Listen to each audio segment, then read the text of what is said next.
오늘 우리가 함께 봉독한 시편 121편 1절에서 7절 말씀으로 고난으로 발견한 은혜라는 제목의 말씀으로 함께 은혜를 나누고자 합니다.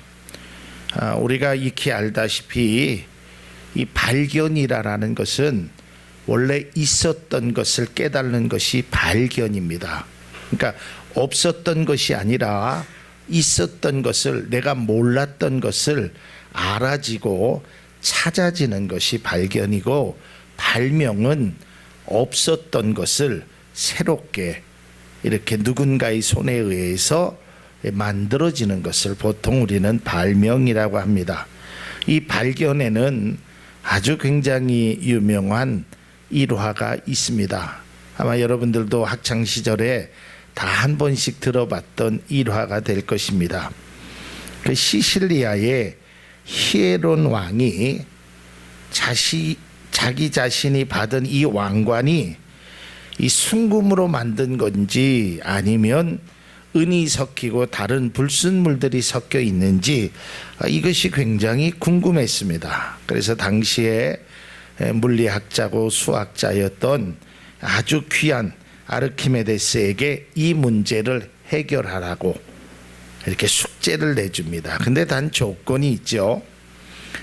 이 왕관을 그대로 보존하고 절대로 뭘 만지거나 흐트러뜨리지 말고 그 상태 그대로 그것을 알아내라라는 왕의 명령이 그에게 있습니다. 이것을 녹이면 이게 순금인지 아닌지 금방 알 수 있고, 이게 어떠한 방법이 있어야 되는데 이 왕관을 그대로 놓고 이것을 알 수 있는 방법이 뭐 있을까? 이렇게 아르키메데스가 고민하다가 결국은 목욕탕에서 그것을 발견하게 됩니다. 그 어떤 것을 발견하냐면 이 부력으로 인해서 이러한 것들이 발견될 수 있다라는 것을 그가 깨닫게 됩니다. 그리고 그가 큰 소리로 이렇게 이야기합니다. 유레카, 알았다, 찾았다, 발견됐다. 마찬가지입니다. 여러분, 우리가 어떤 것을 막 고민하다가 어떤 것을 딱 깨달아지면 그렇게 기쁠 수가 없습니다. 학생은 공부하다가 풀리지 않는 문제가 이것을 내가 고민해서 풀렸으면 그 기쁨, 또 어떤 분들이 일을 하다가 아주 그게 일이 잘 안 됐는데 그 일이 잘 됐을 때 그 기쁨, 이런 것들이 바로 우리에게 분명히 있다라는 것입니다. 만약에 금광을 캐는 어떠한 사람이 며칠을 동안 산을 파고 땅을 파고 아무리 해도 금이 발견되지 않다가 어느 순간에 금을 탁 발견하면 얼마나 기쁘겠습니까? 또 이 산 저 산 탁 산악을 다니면서 이 산삼 한 뿌리를 캐려는 그 사람이 신만이가 그 산삼을 발견하는 순간 그는 기쁜 소리로 크게 외칠 것입니다. 신봤다. 이처럼 귀한 것을 발견하게 되면 자기도 모르게 소리가 나오게 되고 기쁨이 있습니다. 그러니까 여러분들도 뭔가 고민했던 것들이, 풀리지 않는 문제들이, 어려운 것들이 딱 어느 순간인가 그것이 딱 깨달아지면 이것처럼 기쁜 것이 없는 것입니다. 성경은 그 기쁨을 이렇게 말씀하고 있습니다. 예수님께서 마태복음 13장 44절에서 46절의 말씀에 이렇게 기록되어 있습니다. 천국은 마치 밭에 감추인 보화와 같으니 사람이 이를 발견한 후 숨겨두고 기뻐하며 돌아가서 자기의 소유를 다 팔아 그 밭을 사느니라. 또 천국은 마치 좋은 진주를 구하는 장사와 같으니 극히 값진 진주 하나를 발견함에 가서 자기 소유를 다 팔아 그 진주를 사느니라. 그러니까 진주 장사가 좋은 진주를 만나면 그것을 발견하면 그렇게 기쁠 수가 없다라는 것을 말하고 있습니다. 이처럼 가치 있는 것, 아주 내 생에 꼭 필요한 것을 발견하게 되면 환호와 기쁨이 넘치게 되는 것처럼 여기 계신 예배를 드리시는 사랑하는 모든 성도님들의 삶에도 이러한 발견의 은혜가, 기쁨의 은혜가 넘치기를 주님의 이름으로 기원을 드립니다. 자, 이제 오늘 본문으로 돌아가서 이 본문의 내용은 이겁니다. 이스라엘 백성들이 알다시피 그들에게는 큰 시련이 물론 중간에도 있었지만 두 가지가 있었습니다. 그 하나는 바로 애굽에서 400년 동안 종살이를 합니다. 그래서 결국은 하나님께서 그들에게 은혜를 주셔서 출애굽의 역사를 통해서 그들이 이제 가나안 땅에, 그리고 이제 그들이 살다가 그들이 하나님 앞에 불순종한 모습으로 살아가다가 바벨론에 의해서 70년 동안 종살이를 합니다. 그래서 이스라엘 역사에는 이 애굽에서의 종살이와 이 바벨론에서 종살이 총 약 한 500년 동안 남의 나라 밑에서 종살이를 하는 그런 안타까운 모습이 그들에게 있었습니다. 그래서 그들의 그 포로 생활은, 종살이는 매우 힘들었습니다. 그래서 그들은 하나님 앞에 눈물로 기도하였고 하나님의 은혜를 통해서 마침내 BC 538년경에 그들이 다시 그려있던 고국의 땅 이스라엘로 돌아오게 되었습니다. 얼마나 기쁘겠습니까? 여러분, 우리나라가 1945년 8월 달에 일제 36년의 그 치하에서 벗어나서 해방되었을 때 그 우리가 영화나 어떤 그 당시의 화면을 보면 어린아이, 어른 할 것 없이 막 신발도 벅차고 나와서 태국기를 흔들면서 대한독립 만세를 했던 것처럼 이스라엘 백성들도 참 기뻤습니다. 야, 이제 우리가 이제 해방되는구나.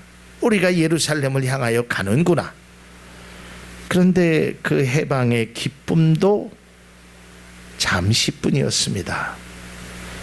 그 웃음의 소리가 채 끝나기도 전에 그들의 고국에 가는 길은 결코 순탄하지 못했습니다.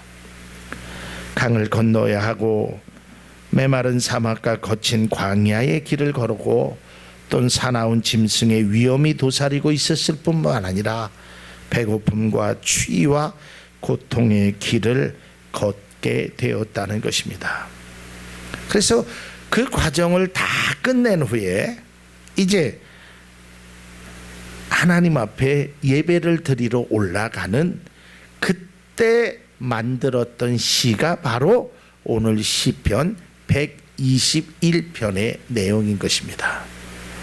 그러니까 이러한 역사적인 배경을 가지고 이제 시편 기자가 말하고 있다라는 것입니다. 뭐라고 말하고 있어요?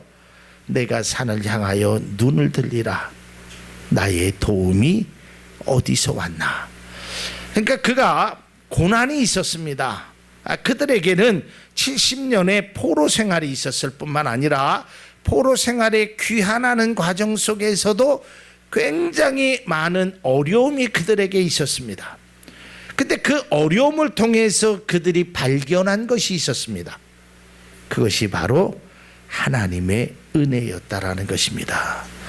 하나님이 이 시간에 내가 지금 이렇게 예배드릴 수 있다라는 것은 하나님의 은혜였다. 그러니까 그들에게 고난의 시간은 아픔의 시간이었고 고난의 시간은 괴로움이었었지만 그 고난을 통해서 그들이 발견한 것이 있는데 그것이 바로 하나님의 은혜였다라는 것입니다. 그들은 고난 가운데 그 은혜를 발견하고 오히려 하나님 앞에 감사하며 찬양을 드리게 되었다는 것입니다. 이처럼 우리의 삶에도 고난과 역경이 찾아올 수 있습니다. 아마 여러분들이 지금 현재 처해 있는 그 모습에 때로는 여러분들이 고난의 시간을 지금 그 과정 속에 있는 분들도 계실 줄로 압니다. 그러나 여러분, 이 고난이 우리를 아프게만 하지 않는다는 것을 꼭 믿음으로 고백할 수 있기를 바랍니다. 이 고난을 통해서, 이 아픔을 통해서 반드시 하나님의 은혜가 발견되는 귀한 은혜가 우리의 삶에 넘치기를 소원합니다. 오늘 이 시편 121편의 내용은 우리가 그냥 평상시 사람이 이야기한 것이 아니라 121편은 그 고난 가운데서 내가 이렇게 살아갈 수 있었던 것은, 내가 지금 하나님 앞에 예배드리러 올라갈 수 있었던 것은 모든 것들이 하나님의 도우심이었다라고 그들은 고백하고 있다라는 것입니다. 자, 그렇다면 이스라엘 백성들은 이 고난 가운데 하나님의 어떠한 은혜를 발견하였을까? 오늘 세 가지로 나누어서 한번 함께 은혜를 나누고자 합니다. 그 첫 번째로 그들이 발견한 것은 고난 가운데서 하나님의 도우심을 발견하게 되었다는 것입니다. 여러분, 여러분의 삶에 꼭 기억해야 될 것은 하나님의 도우심을 발견하는 우리 모두가 될 수 있기를 바랍니다. 하나님께서 시편 121편 1절과 2절에 그들은 이렇게 고백합니다. 내가 산을 향하여 눈을 들리라. 나의 도움이 어디서 왔냐? 그것은 바로 나의 도움은 천지를 지으신 여호와에게서로다. 그러니까 그들이 힘들고 어려움 속에서 살아가서 지금 하나님 앞에 예배드리는 지난 과거의 삶을 그들이 뒤돌아보면서 그들이 깨우쳤던 것은 내가 지금 이 시간에 이렇게 살아갈 수 있었던 가장 큰 이유는 하나님이 나를 도와주셨다는 겁니다. 하나님이 나와 함께 하셨다고 하나님이 나의 도움을 발견할 수 있었다는 것입니다. 그들은 돌아오는 동안 많은 생각을 하였을 것입니다. 우리 힘으로 우리의 능력으로는 이 귀환은 도저히 상상할 수 없었을 것입니다. 그런데 그들은 지금 분명 고국으로 돌아가고 있으며 이 고국에 들어가면서 하나님 앞에 예배드리는 그런 기적 같은 일을 그들은 발견하게 되었다는 것입니다. 말씀을 준비하는 과정 속에서 이제 우리 교회가 이곳으로 이전한 지 2달 조금 안 됩니다. 우리가 다 알다시피 우리 교회가 이곳으로 이전해서 이렇게 아름다운 성전원에서 하나님 앞에 예배드릴 수 있는 것은 지나온 시간에 하나님의 도우심을 발견하는 우리 모두가 될 수 있기를 바랍니다. 우리가 작년 여름에 그 큰 비 피해로 인해서 교회에 어려움을 당했습니다. 고난을 당했습니다. 또 공간도 작아서 매일 밥을 먹으면서 이 의자를 밀어놓고 또 의자를 갖다 놓아서 식탁을 갖다 놓고 밥을 먹고 또 식탁을 접어서 그런 옴축달 수 없을 정도의 작은 공간 속에서 우리가 예배를 드렸습니다. 어려움이 많았습니다. 그러나 그 고난을 통해서 하나님의 은혜가 있었고 그 고난이 우리에게는 오히려 전화위복의 계기가 되어서 이곳에 이렇게 아름다운 성전으로 하나님의 도우심으로 왔다라는 것을 우리가 감사하며 깨달을 수 있는 우리 성도, 우리 교회가 되어야 될 줄로 믿습니다. 그러니까 우리가 이스라엘 백성들처럼 이스라엘 백성들이 고백하는 거예요. 나의 도움이 어디서 왔나? 아니 내가 지금 바벨론에서 예루살렘으로 올 수 있는 그 길이 뒤돌아보면 내가 어떻게 살았지? 내가 어떻게 저런 데서 살아갈 수 있었지? 그런데 그것이 하나님의 도우심이었다라는 것을 그들은 고난 가운데 발견할 수 있었다는 것입니다. 그들은 자신의 힘으로 귀환한다라는 것이 불가능하다라는 것을 그들은 알았습니다. 그러면서 그들은 하나님의 도우심을 발견할 수 있었다는 겁니다. 여러분, 신앙도 마찬가지입니다. 우리가 지금 이처럼 하나님 앞에서 귀한 모습으로 예배를 드릴 수 있었다는 것이 여러분 하나님의 도우심이 없이는 불가능하다라는 것을 믿음으로 고백할 수 있기를 바랍니다. 하나님이 도와주셨습니다. 여러분들을 하나님이 도와주셨고 앞으로도 하나님의 도우심의 손길이 여러분에게 나타난다라는 것을 꼭 믿음으로 고백하는 우리 모두가 될 수 있기를 바랍니다. 그래서 여러분, 이 도우심을 언제 발견했느냐? 그것은 고난 가운데 발견했다라는 것입니다.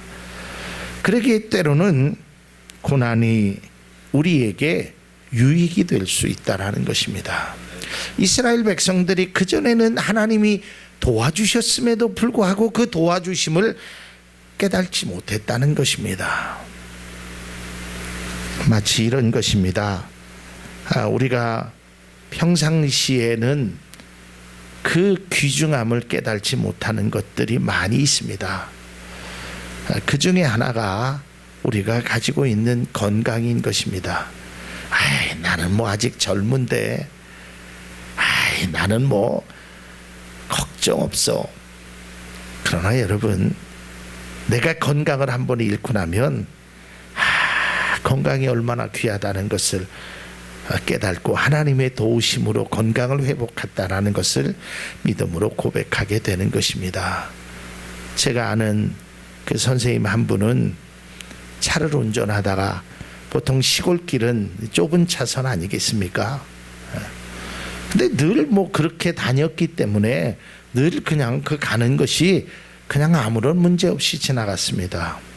근데 어느 날 운전하다가 그 조그만 길을 1차선 길을 가다가 저쪽 상대방 쪽에서 큰 덤프 트럭이 중앙선을 넘어와서 자기 운전하는 차를 추돌 사고가 일어났고, 그 추돌 사고로 인해서 그 선생님은 생명의 위급함 상황까지 맞이하게 됐습니다. 그래서 우여곡절 속에 생명은 건졌지만 한쪽 눈이 실명되는 굉장히 큰 고난을 겪게 되었습니다. 그러나 그 고난을 통해서 하나님의 사랑, 하나님의 은혜를 깨닫고, 만일에 하나님이 도와주시지 않았더라면 자기는 이 세상에 존재하지 않을 것이라는 그런 믿음의 고백을 하고, 하나님께서 그때도 도와주셨지만 내가 안전하게 운전할 때도 하나님께서 도와주셨다는 것을 발견하셨다는 귀한 믿음의 간증을 들을 수 있었습니다. 여러분, 고난 가운데만 하나님의 은혜를 발견하지 마시고 여러분의 삶에 안전하고 행복할 때도 하나님의 도우심을 발견하며 그 도우심을 감사하는 우리 모두가 될 수 있기를 주님의 이름으로 기원을 드립니다. 자, 두 번째로 그들은 어떠한 것을 발견했느냐면 하나님의 도우심뿐만 아니라 하나님께서 이 보호하신다는 것을 그들은 발견했습니다. 이 돕는다는 것은 특별할 때 이렇게 도와주는 것이고, 이 보호한다라는 것은 늘 1년 365일 하나님께서 우리를 보호해 주신다는 겁니다.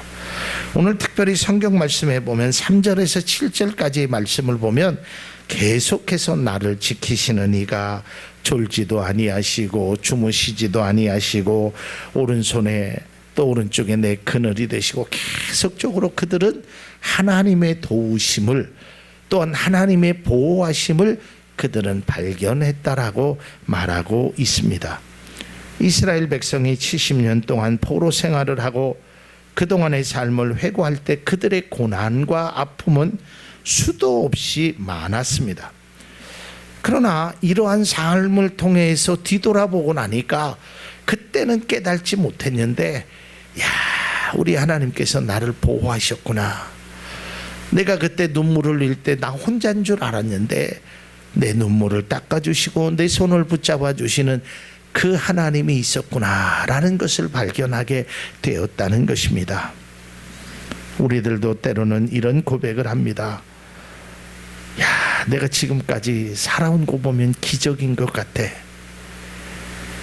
그러나 여러분, 그 기적이 될 수 있었던 것은 하나님이 여러분을 보호하셨다는 그런 믿음의 고백도 그 기적 속에 포함되었다는 것을 꼭 기억할 수 있기를 바랍니다. 도무지 상상할 수 없었던 일들이 일어났습니다.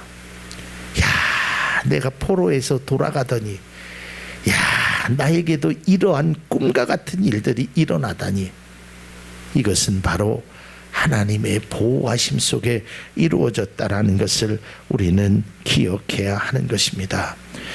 예전에 풍요롭고 안정된 생활을 할 때는 그것을 잘 깨닫지 못했습니다. 그러나 내가 고난을 당하고 보니까 우리 하나님께서 나를 얼마나 사랑하시고 얼마나 귀한 은혜로 나를 보호하신다는 것을 그들이 발견하게 되었다는 것입니다. 그래서 고난이 우리를 아프게 하고 역경이 우리를 힘들게 하고 문제가 우리를 괴롭히지만, 그 고난을 통해서 우리가 고난만 생각하고 고난 앞에 좌절만 하시지 말고 그 고난을 통해서 하나님이 나를 보호하시고 나를 도와주신다는 것을 귀하게 발견하는 우리 모두가 될 수 있기를 바랍니다. 그래서 성경은 우리에게 때로는 고난이 필요하다라고 말하고 있다라는 것을 우리는 기억해야 합니다. 사랑하는 성도 여러분, 분명한 것은 하나님께서 지금도 여러분의 곁에 계셔서 졸지도 아니하시고 주무시지도 아니하시고 우리를 보호하고 계신다는 것을 우리가 깨달으면, 때로는 그 고난을 통해서 그것을 발견하게 되면 그 고난이 오히려 나에게는 더 기쁨과 행복을 가져다주는 귀한 하나님의 축복이라는 것을 다시 한번 깨닫는 우리 모두가 될 수 있기를 바랍니다. 마지막 세 번째로는 그들은 그 고난을 통해서 하나님은 언제나 함께 하신다는 확신을 발견하게 되었다는 것입니다. 제가 늘 말씀드리지만 우리가 신앙생활할 때 꼭 필요한 것들이 많이 있음에도 그 중에 이런 믿음의 확신이 있어야 됩니다. 우리가 어떤 확신을 가져야 되냐면, 하나님은 나와 함께 하신다. 그리고 하나님은 나를 사랑하신다. 하나님은 나를 귀한 존재로 여기신다라는 그런 믿음의 확신을 가지고 있어야 한다라는 것입니다. 여러분, 신앙에 이 확신이 흔들어지면 믿음의 뿌리채 흔들려지는 것입니다. 그래서 성경은 말합니다. 이 믿음의 뿌리를 아주 귀한 것으로 내릴 것을 말하고 있습니다. 여러분, 우리가 겨울에 보면 이 청주에서 유명한 이 가로수길을 가다 보면 나무들이 벌거숭이가 되어 있습니다. 작은 가지 그 이파리 하나 남김없이 아주 싹 다 잘라냅니다. 보면 좀 때로는 흉하기도 하고요. 때로는 저 나무가 얼마나 추울까, 또 그 나무에 대한 좀 안쓰러운 마음이 들기도 합니다. 그러나 우리는 압니다. 우리는 확신합니다. 봄이 되면 그 앙상한 가지에 꽃이 피고 열매도 맺고 또한 잎도 무성하다라는 것을 압니다. 마찬가지입니다. 우리에게도 인생에 아주 추운 벌거벗은 되는 아무것도 없는 앙상한 나무만 남아있는 그런 겨울이 때로는 우리에게도 찾아올 수 있습니다. 그러나 여러분, 절대로 실망하거나 좌절하거나 포기하지 마십시오. 반드시 하나님께서 그 속에서도 함께하여 주셔서 겨울에 앙상했던 곳에 봄에 새싹이 나듯이 여러분의 삶에도 하나님의 은혜로 고난을 통하여 주시는 하나님의 특별하신 은혜가 있다라는 것을 믿음으로 고백하고 확신할 수 있는 은혜가 있기를 바랍니다. 그래서 우리는 늘 이러한 확신 속에 살아가야 되는, 믿음은 확신이 있어야 되는 것입니다. 우리가 기도를 해도 확신을 가지고 기도하는 사람은 응답을 받습니다. 하나님께서 내 기도를 들어주실 것이다, 이런 확신의 기도를 해야. 우리가 예배를 드려도 확신이 있어야 됩니다. 하나님이 우리의 예배를, 아니 나의 예배를 받아주신다. 또 내가 하나님 앞에 감사를 해도 마찬가지입니다. 내 감사가 하나님이 기뻐하시는 감사가 되어야 된다. 이런 믿음의 확신이 없이는 우리의 기도도, 우리의 감사도, 우리의 예배도 결국은 가다가 중단하게 된다는 것입니다. 믿음의 확신이 있어야 돼요.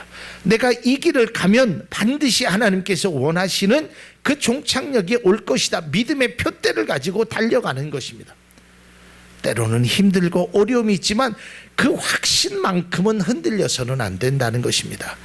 과정 속에서 고난은 있고 과정 속에서 어려움은 있지만 하나님이 나와 함께 하신다는 그 믿음의 확신이 우리에게 있을 때 그들은 하나님 앞에 기쁨으로 가서 찬양을 드릴 수 있었다는 것입니다. 그러면서 그들은 시편 121편 8절의 마지막으로 이렇게 고백합니다. 여호와께서 너희 출입을 지금부터 영원까지 지키시리라는 것입니다. 얼마나 감사한 일입니까? 우리가 예수를 믿은 그날부터 하늘나라 가는 그날까지 하나님께서 영원히 함께 하신다는 겁니다. 이 함께하는 임마누엘의 축복이 여러분의 삶의 가정에, 또한 사업터 위에, 또한 귀한 자녀들 위에 넘쳐나기를 주님의 이름으로 축원을 드립니다. 그러니까 하나님이 함께 하신다는 겁니다. 그 예수님께서도 말씀하셨지 않습니까? 내가 세상 끝날까지 너희와 항상 함께 있으리라. 이게 마태복음 28장 20절의 말씀인 것입니다. 하나님은 우리와 약속하셨습니다. 내가 너와 항상 함께 있다고. 그런데 우리는 이것을 깨닫지 못하는 겁니다. 이것을 발견하지 못하는 것입니다. 오후 예배 때도 제가 말씀드리겠지만 이것을 깨달아지면 이때부터 우리의 믿음의 발걸음은 달라집니다. 우리의 기도의 소리가 달라지게 되고 우리의 신앙의 모습이 달라지게 되는 겁니다. 그런데 이것을 깨닫지 못하니까 우리의 기도 소리는 점점 줄어들게 되고 우리의 발걸음은, 우리의 어깨는 늘 무거운 짐을 지고 살아가고 있기, 그렇게 만들어지게 있다는 것입니다. 꼭 기억하셔야 될 것은 하나님이 함께 하시는 것입니다. 중요한 것은 우리가 당하고 있는 고난은 고난으로 끝나지 않고 있음을 꼭 기억해야 합니다. 그래서 제가 참 좋아하는 말입니다. 자막을 한번 보시면 고난은 과정일 뿐 우리 인생역의 종착점이 될 수 없다. 여러분, 고난이 여러분에게 나중에 좋은 추억이 될 수 있기를 바랍니다. 고난이 여러분들에게 좋은 믿음의 간증이 될 수 있기를 바랍니다. 예전에 어떤 분들이 그 간증을 하면서 그래도 예전에 이런 일들이 그게 참 기뻤습니다. 그때는 힘들었지만 지금 생각하면 참 추억이었습니다. 어렸을 때 그 5남매 6남매가 잠을 자면서 이불을 서로 이쪽 저쪽으로 당겨가면서 막 했던 그 좁은 방에서 살았던 그런 것들이 나중에 가족들이 모이면 추억이 되지 않습니까? 근데 여러분, 그 추억이 되기 위해서는 이전보다 지금의 삶이 더 윤택해졌을 때 추억이 될 수 있는 겁니다. 다시 말해서 고난의 짐이 이제 내려놓았을 때 그 고난이 우리에게 추억이 되고 기쁨이 될 수 있는 겁니다. 내가 건강을 잃었을 때 그 고난이 나중에 지금은 건강이 회복돼서 내가 그때 아프고 수술 후에 괴롭고 힘들었지만 참 그 고난이 나에게 인생에 있어서 아주 귀한 것을 주었다고 고백할 수 있는 것입니다. 절대로 여러분의 당하는 고난이 여러분의 종착점이 되지 않기를 바랍니다.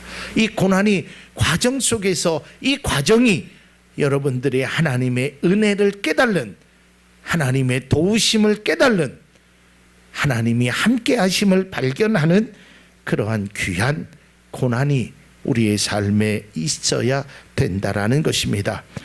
고난받기 전에